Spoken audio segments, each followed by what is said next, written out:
Hey Dan, what's the difference between the Tech 3 and Tech 5 boots? You see, this is orange, green, black, and blue. This one's blue, red, purple, and green. A little bit of black. No, Dan, I mean, what's the difference in them that's going to make someone want to buy a Tech 3 versus a Tech 5? All right, well, if you zoom in over here, there's three latches, 1, 2, 3. The Tech 5 is more of your higher end racing boot. You have 4 latches. These ones have metal in them. These ones have plastic. So it's going to secure your ankles a little bit better with these.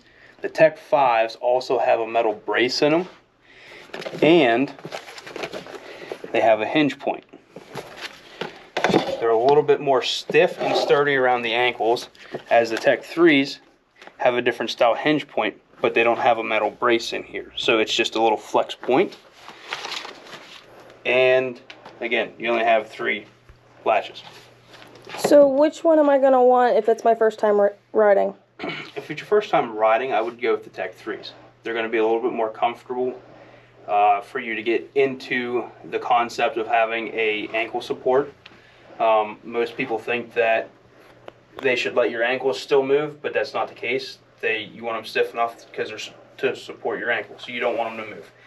The Tech 3s are probably going to let you move a little bit more than what the Tech 5s are, because the Tech 5s are more catered to a higher end racing boot.